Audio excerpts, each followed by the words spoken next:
برای ورود به بخش فروش مشترکین، بر روی آیکون فروش مشترکین کلیک کنید. پنل فروش مشترکین شامل دو بخشه. در بخش سمت راست به اطلاعات گروه‌های کالایی و کالاها و در بخش سمت چپ به اطلاعات مربوط به مشتری و فاکتور مشتری دسترسی دارید. در این قسمت تمام کالاها به صورت یکجا به شما نمایش داده میشه. در صورتی که تعداد کالاها زیاد باشه و پیدا کردن کالاها براتون دشوار باشه، میتونید گروه دلخواهتون رو انتخاب کنید تا فقط منوی همون گروه به شما نمایش داده بشه.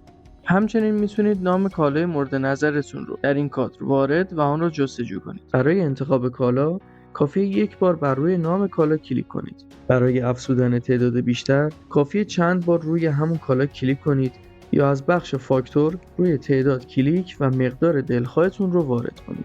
در برنامه حامی شما میتونید به 3 حالت حضوری، سالن و مشترکین فاکتور ثبت کنید. حضوری یعنی سفارش از نوع بیرون بره و مشتری حضوراً سفارشش رو تحویل میگیره و از رستوران خارج میشه و نیازی به پیک کردن سفارش نیست. سالن یعنی سفارش داخل رستوران سرو میشه. این به این معنیه که شما حتما باید از بخش میزها یک میز رو انتخاب کنید که برای این کار کافیه یک بار بر روی میز مورد نظر کلیک کنید تا در فاکتور مشتری ثبت شه.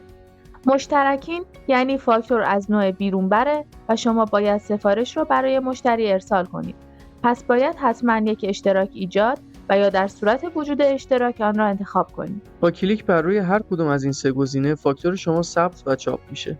برای انتخاب اشتراک کافیه فقط شماره و یا نام مشتری رو در این کادر وارد کنید و بر روی اشتراک مورد نظر کلیک کنید. همچنین در کادر کناری میتونید کد اشتراک مشتری رو مستقیما وارد کنید و بر اساس کد اشتراک جستجو کنید.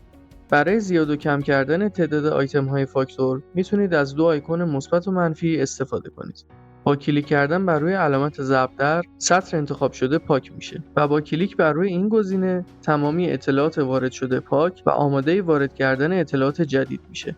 هر زمان که خواستید سفارش رو به حالت تعلیق در بیارید بر روی این گزینه کلیک کنید و هر زمان که خواستید از این حالت در بیارید در بالای صفحه بر روی همین آیکون کلیک کنید و سفارش رو انتخاب کنید. در غیر این صورت برای پاک کردن سفارش معلق بر روی حذف کلیک کنید.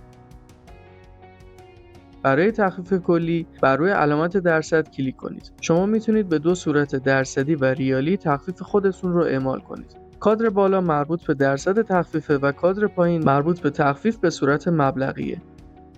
این گزینه برعکس تخفیف عمل میکنه. یعنی شما میتونید به صورت درصدی و یا ریالی هزینه‌ای رو به مبلغ فاکتور اضافه کنید. با کلیک بر روی این گزینه و تایید آن تمامی تخفیف‌های اعمال شده پاک میشه. گزینه آخر مربوط به اطلاعات مشتریه که شامل اطلاعاتی مثل تاریخ اولین خرید، تاریخ آخرین خرید، علاقه‌مندی و غیره است.